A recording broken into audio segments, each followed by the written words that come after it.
Hello and welcome everyone to the Tosche Station, the young folks' official Star Wars podcast where a Jedi's strength flows from the Force. I'm Jordan Decker. And I'm Alex Suffolk, and it's always good to be back here talking about Star Wars. We got a good amount of stuff to talk about. We Jordan and I we always joke about like, oh, we don't have. Well, what we're talking about? I guess we'll analyze stuff. I guess we'll get into our theories, and then news just drops and drops and drops, and so we gotta get to that. Maybe Kathleen Kennedy is just like up at 3 a.m. feeling bored on her computer, and she's like, "Screw it, I'm gonna drop it all right now and just let everybody do it." It's like people like less than 1 million people have talked about Star Wars this very hour. I'm gonna change that. Boom. She's like really insecure and she needs constant validation. Yeah, it needs to be 1 million people every second mentioning Star Wars. That's how Disney keeps it up. But yeah, so we got some exciting stuff to talk about. Some big things with the movies that we're going to get to in a bit. Some stuff like Rogue One's composer getting swapped out. Some stuff Adam Driver has to say about Episode 8. And so before that, let's get right into it. And the first thing on the docket is an update on the Star Wars live action TV show. So if you remember, a few weeks back, it was announced that ABC was in talks with Lucasfilm to make a live action TV show. This would be the first live action Star Wars TV show. There were tons of animated ones. This would be the first live action one. So that's big. That's different.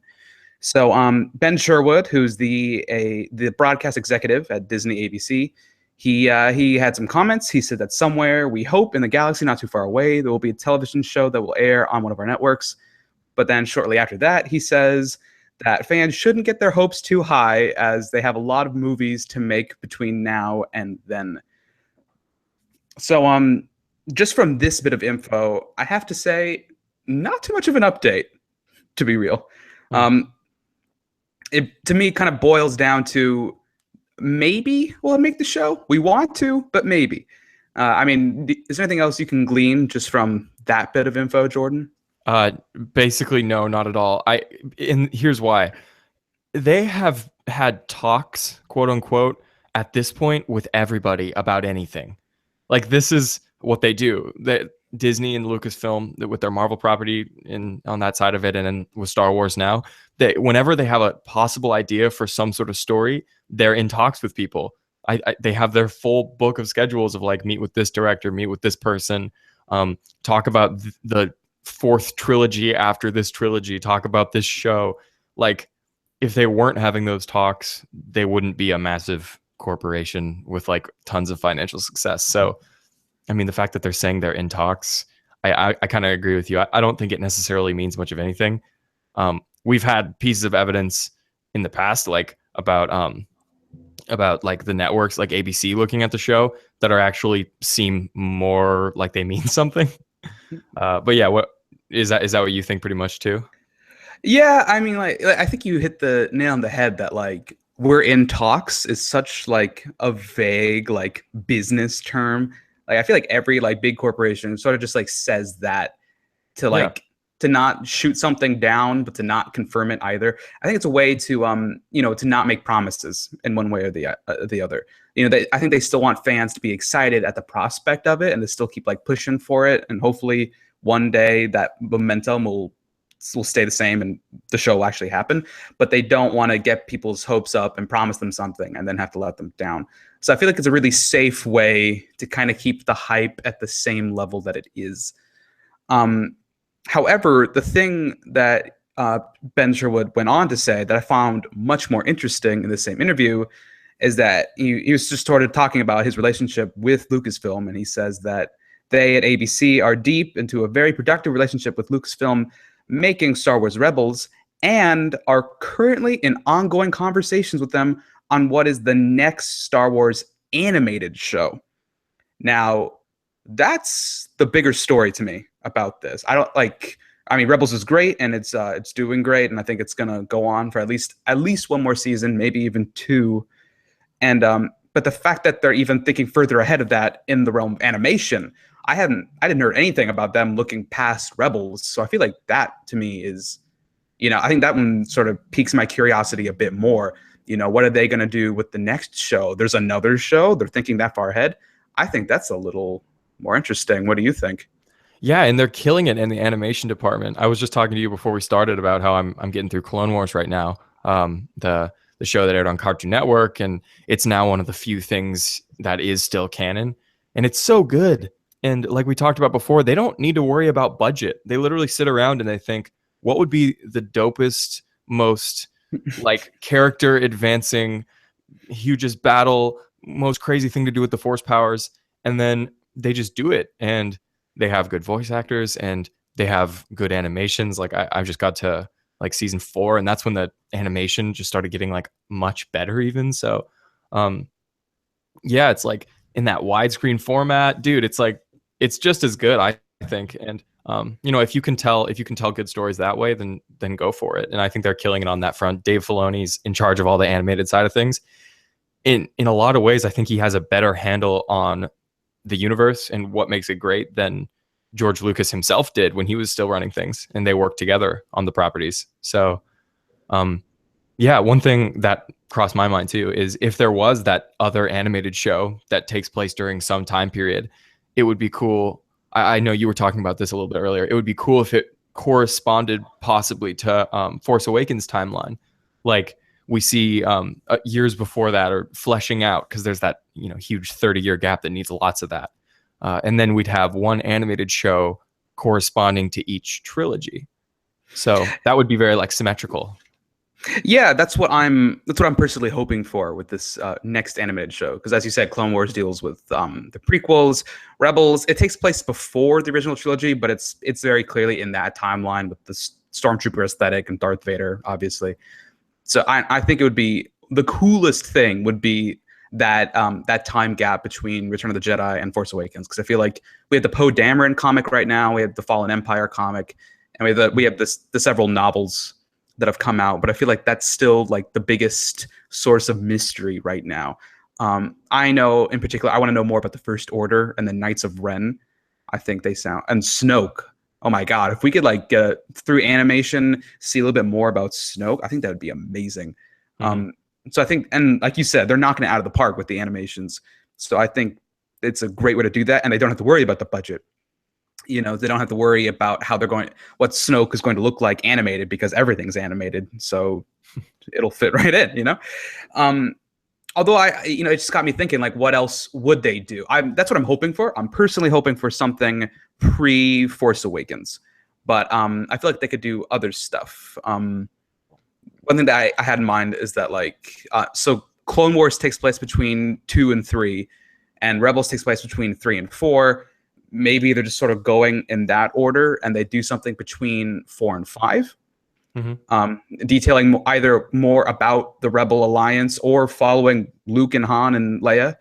I personally wouldn't be too excited for that one, because I feel like that's the time frame that a lot of the comics are doing right now, and I feel like that'd be really weird to delve into that. And voice actors would feel a little strange to not have the main people, assuming that they probably couldn't get them to do it. I mean, Mark Hamill does a lot of voice acting now, so that would be awesome if they could bring Mark Hamill back for an animated Luke. Did it? The one thing I don't know if he sounds exactly the same anymore. Like he sounds older. I mean, they could probably. I mean, he's talented enough of a voice actor where I feel like he could make himself sound younger again, or they could process the voice a little bit on the engine, the effects side of it. But yeah, it wouldn't be entirely the same, but it would just be so cool.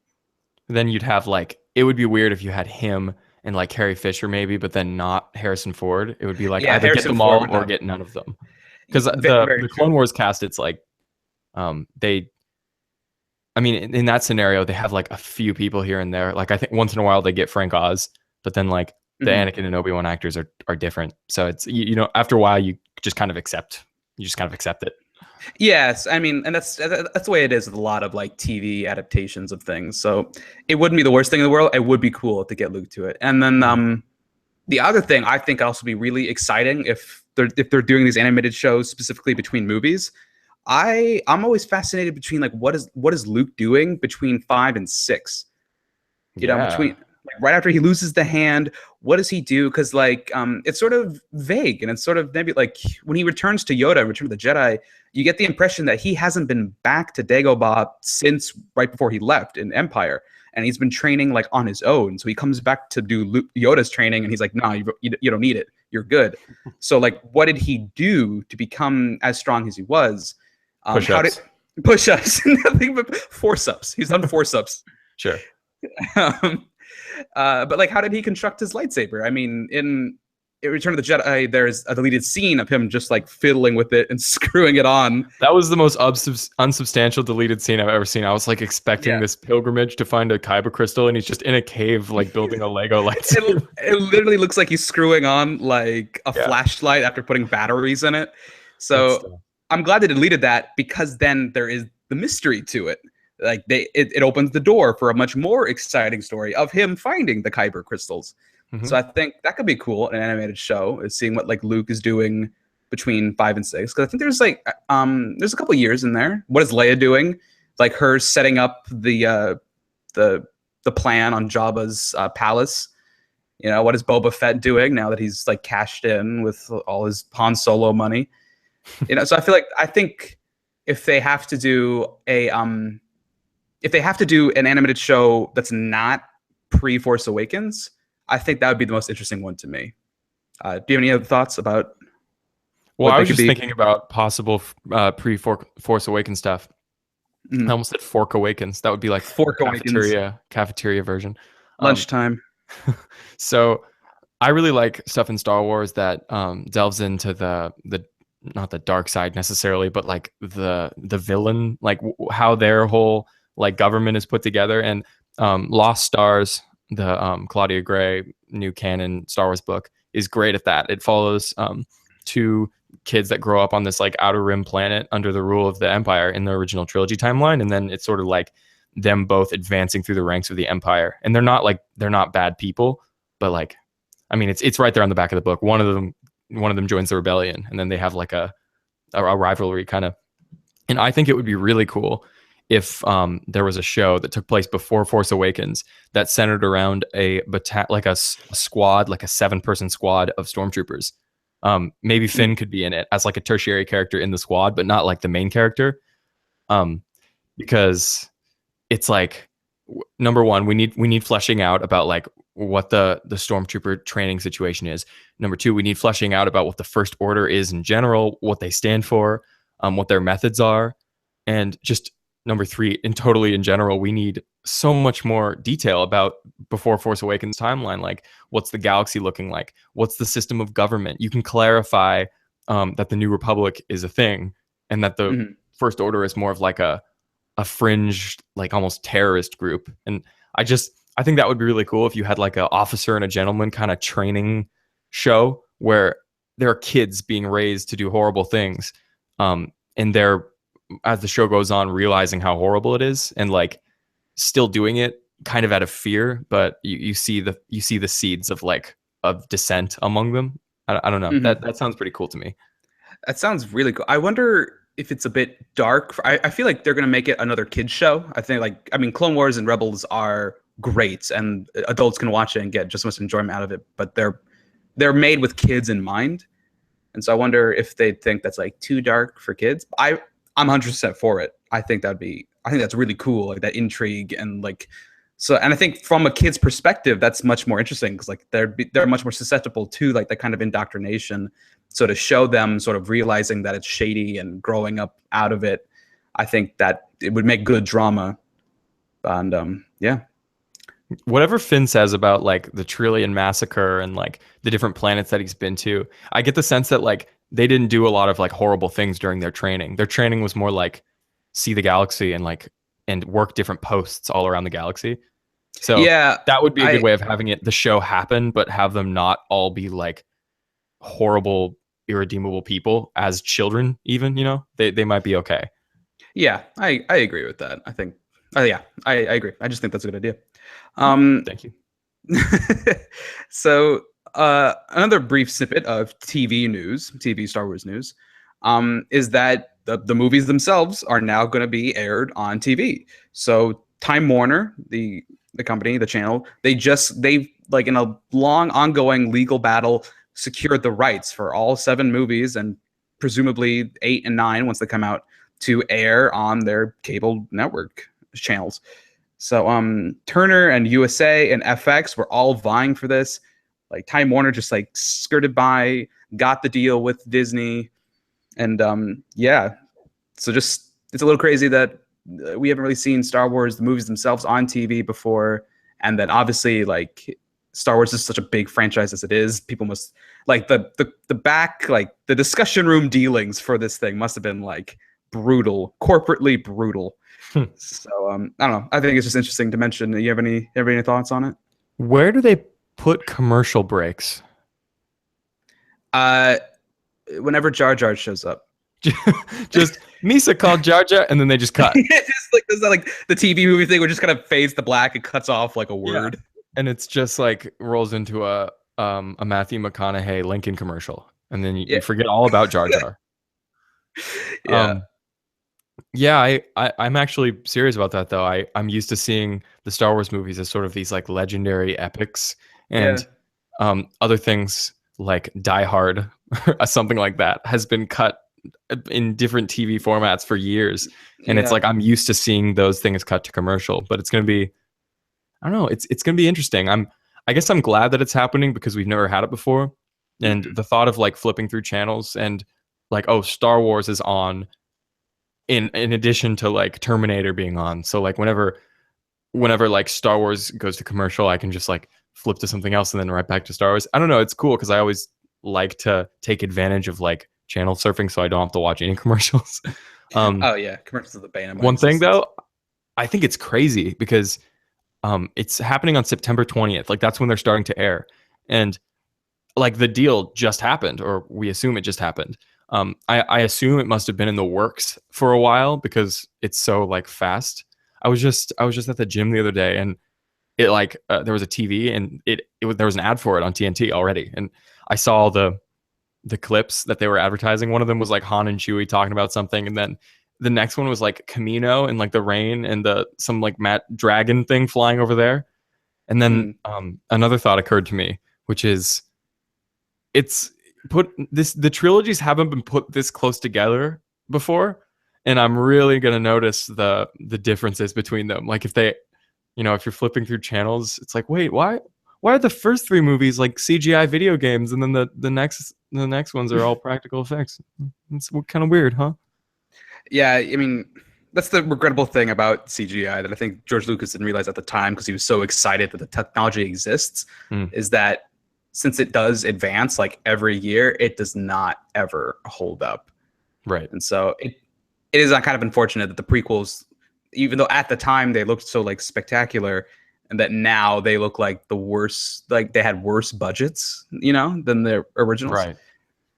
Like I know some people. I know one particular person who refuses to watch the originals because of the old effects. I know, heresy, but most people probably like give the originals a pass because like, oh, it's like made back in the day. It still looks good for its time. But like I Right. don't think anybody gives the prequels a pass for their effects.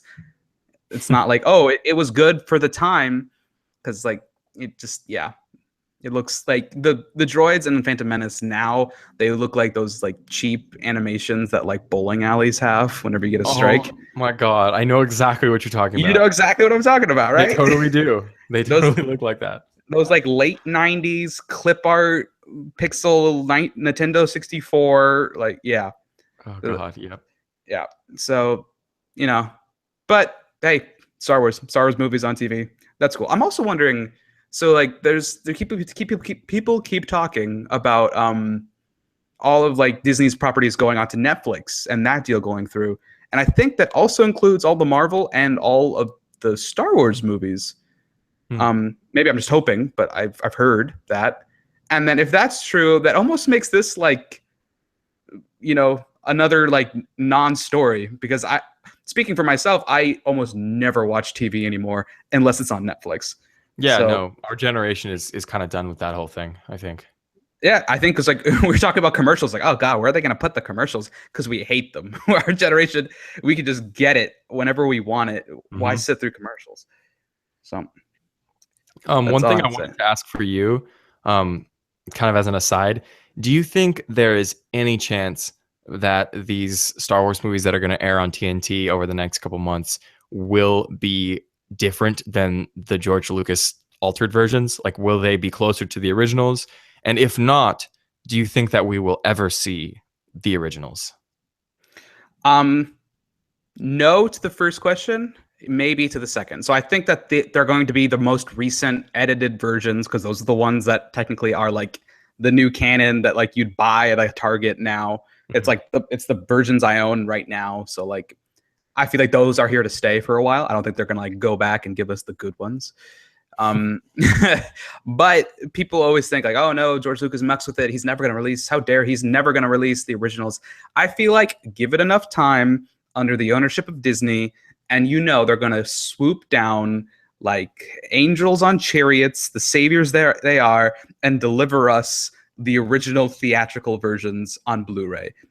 I feel like it's going to happen. They'd make so much money. That's It'd what be I'm thinking. Like, it's not just because they're angels. Even like, there's so many people would buy it. Like, I know my mom would do it. Even like yeah, everybody.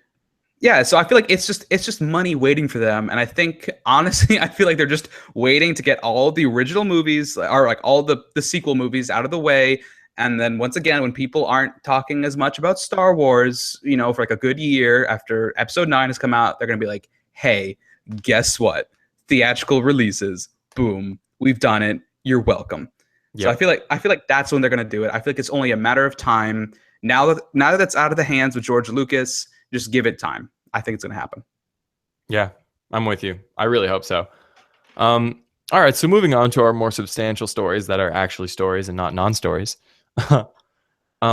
We have We need stories that are non-stories, though. yes, exactly. We have a quote from Adam Driver, um, and he was talking on a Collider interview, and basically he was just talking about Episode 8, Rian Johnson, the writer director, and the tone of the film.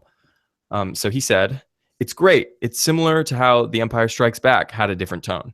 For people that always go, ooh, it's dark, but I don't know that it necessarily is. It's just different in tone in a way that I think is great and necessary, but also very clear.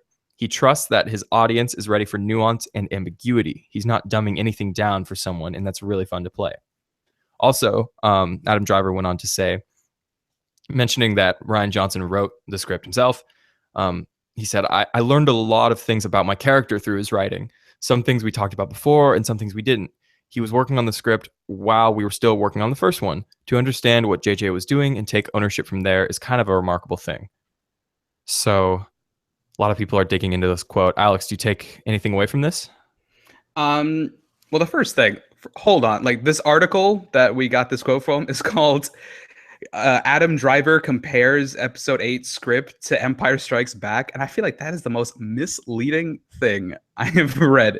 Like it's like the most blunt way of digging into what he really said. Like Yeah. it almost contradicts it because he says like right after he says other people compared to Empire Strikes Back, he disagrees because he thinks it's not just that it's darker, he thinks that it's tonally different. So it's almost like he's saying don't compare it to Empire Strikes Back at face level.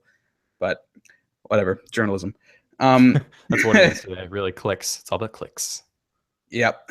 But I always love the word nuance being thrown around. I like the idea that he's not dumbing it down to anybody, that the tone is being different. Yes, yes, these are all good things. The I think the best way to interpret this is that he's saying that like the Force Awakens sort of eased us back into like the feel good world of Star Wars and gave us an update on the new drama and like where the world is right now. And that's like a jumping off point for this new movie to really get to like the meat of the drama. So that's what I'm hoping he's meaning. That's what I think he's meaning, and that's what I hope he's meaning because that's like probably the best way that we can interpret this. How about you? Yeah, I'm with you. I actually like had this thought this whole week. I've been talking about Force Awakens a lot. I go to film school, and everybody like wants to talk about movies all the time, obviously. And the whole argument that Force Awakens is too similar to A New Hope has come up countless times. And I've found myself in the past trying to say all the things that are different because I do think that on a like fundamental level, the characters are very different. Um, but I think once Episode 8 and 9 comes out, Rogue One, more anthology movies, um, people will start to accept the similarities that Force Awakens has in a more like positive way, once it's not the only new Star Wars movie, people will be able to say like, okay, these new ones are like wildly inventive and totally weird and different, but the rebooted one, like right after the Lucasfilm acquisition, kind of had to be like that. And the thought that I had, which I thought was a kind of a clever thought, it's that the newest film, Force Awakens, either had to be the old characters going on a new adventure or new characters going on an old adventure. And they Mm, went with the new characters. And I'm glad that they did, because you have to get people back on board after the prequels. You have to get people's nostalgia like working for you again. Um, and that could have been done by getting all the old actors to feature in the film, star Mark Hamill, Carrie Fisher, Harrison Ford, and just like send them to another part of the galaxy, and everyone's on board because of those actors. But instead we have something that has a lot more potential now. Like, yeah, the first one was really similar, but kind of needed to be. People needed to be mhm, reminded of that. Anyway, that's a total aside about Adam Driver's comments. Um, the thing that really stood out to me was that he was talking about Ryan Johnson having tons of control over the story of this thing, and I find that very cool because that it does not sound like a Joss Whedon Age of Ultron kind of debacle. And if anybody listening followed that whole thing, it's basically Marvel movies are like a machine. They're going along, the universe is going forward, and Joss Whedon is sort of like a very on it, like controlling filmmaker, but he was forced to sort of get things in his movie to set up future movies. And this this interview with Adam Driver, it more sounds like somebody just literally just sitting down at their desk and thinking, okay, I kind of know the gist of what JJ's doing in Force Awakens, but I get to literally decide what happens next. I get to decide what Kylo Ren does next. I get to decide who he is or who Rey is, or like it must have felt like a very empowering thing. mhm. And it really bodes well for me because I think Star Wars needs that. I think it needs like visionaries, and it needs people in charge of everything, not like a studio deciding where the story's going to go. Um, so yeah, do you agree with me on that, or? Um, well, first of all, I want to bounce off of what you said about the whole new heroes doing the old story. I think that's a genius way of putting it, and I completely agree. I also want to remind everybody that like Star Wars in itself is rooted to myth. I always bring up the myth. Myth always deals with cycles, and so I feel like that's why I forgave it so much. That like, yeah, it's sort of the same setup, but that's intentional. Life and death. It is sort of the same cycle, and every myth it sort of deals with the whole thing that you go out and then you return to go out again. And so I think that's fine. The people are freaking out about it is a little like, you don't really get it. Sorry, but like that's what Star Wars is. It's a myth. Yeah. Um, so yeah, and that's a genius way to phrase it. New heroes on the old journey, as opposed to old heroes on the new journey. Um, yeah. So then, as far as we're talking, like you're comparing this to like Joss Whedon and him having not as much control and that being bad. And like I remember in your notes, you bring up the phrase "too many cooks spoil the broth." Um, so I'm going to play devil's advocate. This I pretty much agree with you, but as I've said before, one of my big apprehensions with this new trilogy is that they're handing it off to like new directors each time, and so I'm wondering about the cohesion of it. I'm wondering if maybe we already have a too many cooks happening right now with having the different directors. Like it's great that we have like directors are like sort of unhinged. They can bring up their vision, but I'm wondering if like they're more so concerned about bringing in their vision, they're not caring as much about the cohesion of all three films. What if Johnson's ideas for Kylo Ren are a departure from are too much of a departure from what JJ was trying to set up with them? And then how will Colin Trevorrow proceed with them in Episode 9? So that's my devil's advocate questions to you. Do you have any response to that? Well, I don't know about you, but when I actually heard Colin Trevorrow directing Episode 9, I assume he's writing it also. Um, I was a little bit disappointed because the Ryan Johnson news seemed very bold, and the Colin Trevorrow news, the only thing I've seen of Colin Trevorrow, to be totally honest, is Jurassic World, and Jurassic World did for arguably like Jurassic Park what Force Awakens did for Star Wars. It sort of did it again. Um, Mm-hmm. and like that to me sounds like we'd get Return of the Jedi again, which would be even worse because Return of the Jedi was already, people were, even in the original trilogy, they were like, all right, another Death Star, really? And so this, Mhm. the thought crossed my mind of like, wait, would he be homaging that too much? Um, Another Star Killer base? What? Star Killer Base 2.0. It's even bigger. They do that same shot where they show like, no, this was Star Killer Base. This is the new one, It's and it's the just there's Death no sense of Star scale Killer. anymore. Yeah, yeah. Um, actually, I think that's interesting because the Death Star in the Rogue One trailers looks bigger than Star Killer Base to me because they actually have things to Yeah, in scale it up. comparison, yeah. Yeah. Um, but I don't know if we need to worry about that too much because the tendency of these studio movies, to your point, is that they are sort of homogenizing.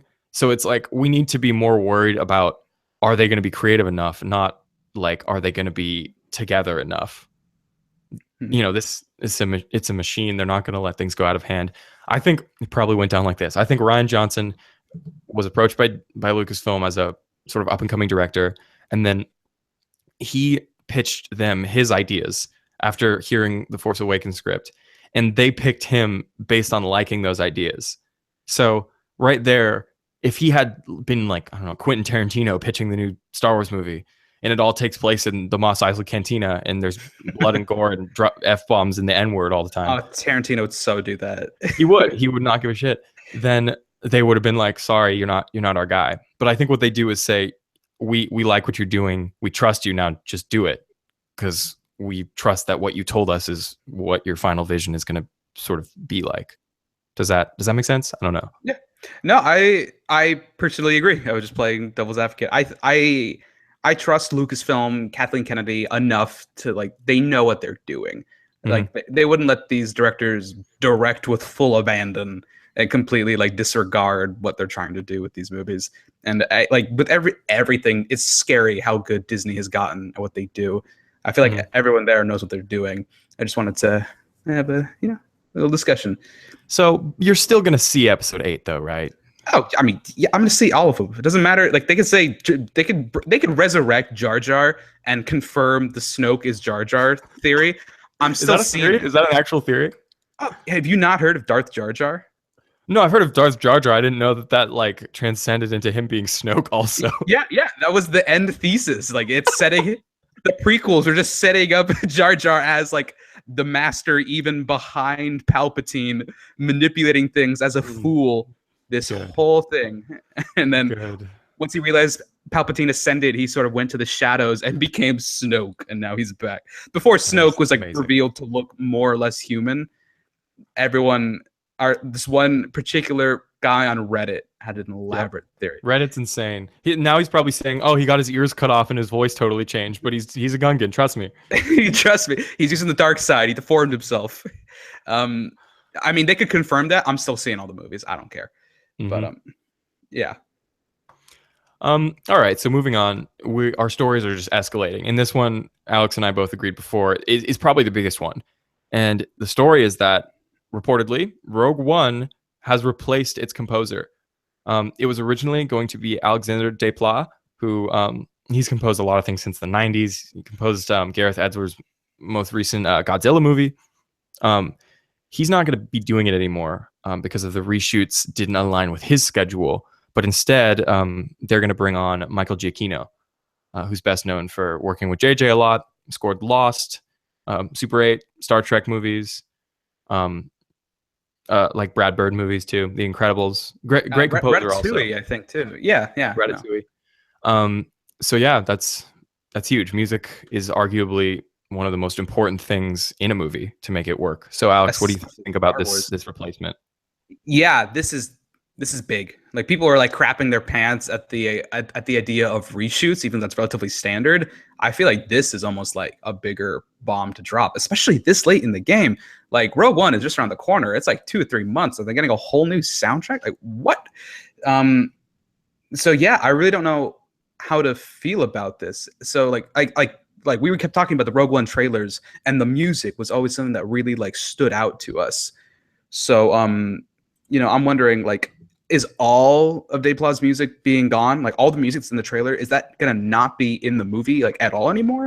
Or are they just sort of taking like bits and pieces and leaving it, and then like just swapping some things out to fit with the reshoots, but keeping some of the old ones? Because if they're completely getting rid of everything Desplat did, that's like I'm mortified. That music was Mhm. so good. And it was one of the things that always stood out to me and like was the most successful at painting Rogue One as a new Star Wars entity, but still tied to the originals without he like remixed a lot of the stuff. So I'm really sad to see it go. And it also makes me like insanely curious. Like they must have really valued these reshoots and the content in them if they have to completely change the soundtrack to fit it. It makes me really curious what this like the first incarnation was. So that's one of the bigger thoughts I had with this. And then but that being said, it's not like they thought, oh, Desplat, you did a bad job. Like you're out. The movie's crap. You made it crap. You're out. We got to make it better. It was just that like, okay, like these reshoots are important, and we need to make them better. And Desplat, you're busy. Sorry, that's like a Hollywood thing that happens. It's shitty, but I get it. So I'm on the fence about this, man. I mean, what do you think? The thing that popped into my mind was at the last minute, Avengers: Age of Ultron got Danny Elfman, who's like legendary for his Batman theme, and he's a terrific composer. But because it was so late in the game, it was you couldn't even tell that it was him. It was just sort of a completely unsubstantial score. So yeah, I'm a little bit worried because on paper it's good. Like if you were gonna replace him with anybody, Michael Giacchino is a safe bet. He composes really like orchestral, like badass, triumphant, epic fanfare, and his Star Trek film is his theme for that is one of my favorites that he's done. Um, but my concern though is that he is sort of like how JJ is considered Spielberg light. Mhm. Giacchino is considered John Williams light. Like he really has like modeled himself after that, working with JJ, trying to evoke that like ET-ish kind of sound in Super 8. Um, and the way he uses motifs for different characters, like some character shows up and their theme plays, some Mhm. location happens and the location's theme plays, is very classic. Like it all started in opera in like the late 1800s. That's like Wagner did that, and then film composers at the start of film, that's how it started going, like themes for things. And if he does that, it could be good, like it could work. But I'm disappointed because I thought that we were going to get something kind of different, like something in a Star Wars movie that we hadn't seen. And if it feels like cheapened version of John Williams rather than like something totally new and cool, that's going to feel like a bummer to me. Like how could it not? I don't know. Yeah, I'm right there with you. Like, it's kind of funny. Like with the new trilogy, like the 8, 9, 7, 8, 9. I'm really like, you have to preserve it. It has to feel like contained and sort of safe for Star Wars canon e. But with the anthology movies, I'm like, nah, man, go crazy with it. This is the for me, the anthology movies are the place to go crazy with it. Yeah, it's like the Donald Trump of Star Wars movies. Just do whatever you want. Be cool. Just just say it. Just do it. I don't care. Grab people's attention. It doesn't matter. It'll get more popular that way. Uh, Um, so like, and so I was excited for that. I love what Dayplot was doing again in the trailers, like taking the music but making it sound different and like unique. And I'm wondering if it's a bad thing that we're getting John Williams light, because I feel like John Williams light is what we need for 7, 8, 9, not what we need for the anthology movies. So I mean, yeah, he's a good guy. He's a good guy. I know him personally. No, he's a good composer. Probably a good guy too. and He's a good composer, and like you said, he's a safe bet. It's not going to be bad. The music in Rogue One's not going to be bad, but it's not going to be like that sort of interesting fringe retelling, different tone that I think a lot of us were hoping for. mhm. Um, so a lot of people, because it's a lot of people or people on the internet are basically taking this like the reshoots as an example that Rogue One's gonna suck. It's gonna be bad. It's Suicide Squad again. Disney's finally, fucking up. It's happening. Like, do you think we're at that level of disaster? No, I still don't. And I chalk that up to my like inherent optimism about the whole thing. Um, but also because the trailers look so good. And I realize that you can make deceptive trailers, and that's happened in Warner Brothers movies. Zack Snyder. Yeah, exactly. And we've talked about this on Tosche Station before, but I just don't see a Lucasfilm as doing that. The thing that we have to judge them on is Force Awakens so far. And the marketing for that was, there was more room to mess that movie up than mess Rogue One up. And they knocked it out of the park, and they knew exactly what they were doing, and they advertised it perfectly. And that was the first Star Wars movie since the prequels. That was like an event for a generation, and they still satisfied people. So for this, it's like, I know me, I will be more forgiving of it anyway, because it's just like you said, it's just like a go crazy, do it. Like, if it's good, then awesome. So it has more room to impress me. But also I feel like we can trust them more than certain other studios, directors that shall remain nameless. Zack Snyder, I just named you directly. I know you listen to this, Zach. You should. What are you doing? You get off your iPhone podcast app and go direct Justice League better. Make Superman smile. Make him smile. Yeah, you heard it. You heard it, Snyder. Get out of here. Yeah. I don't know. Yeah, I think you're right. I think people always freak out whenever anything drops about like movies updating late in the game. Like, it happens more often than not, actually, especially with big franchises, because Hollywood wants to get it right. Disney's, if anything, it shows that Disney's committed to making this as good as they possibly can get it. So yeah, I'm like with you. I'm optimistic. I'm a little bummed that I hope some of Daypla's music is still there, and they just have to swap out a couple themes or a couple of whatever to match with the reshoots. But like that mix with like the piano Force theme within the Imperial March, I hope that stays, because that is so good. Like, you can't just throw that away. No. At least release it on a CD. You know, like the alternate soundtrack, like the full version, or put it at the end credits while the credits play. Yeah, I think that'd be great. So, here's hoping up, looking up, and hoping. Anything else you want to say, Jordan? No, I don't think so. We're about wrapped up for today on Tosche Station. Thank you all for listening. Check us out on Facebook and Twitter, and just keep enjoying Star Wars. And we'll see you all in 2 weeks. Yeah, we'll be back with in another 2 weeks with as much Star Wars info, or maybe analyses. We say every week. Maybe it'll actually happen this time. You got some bloodline stuff you want to talk about, Jordan? Maybe it'll happen. Maybe it will. So so tune in for that, guys. Thanks for listening. And so just as we're ending, I just want to say to all of you who now say the chances of Rogue One being bad are high, I just want to say, never tell me the odds. Boom. Have a good one, everybody. See ya.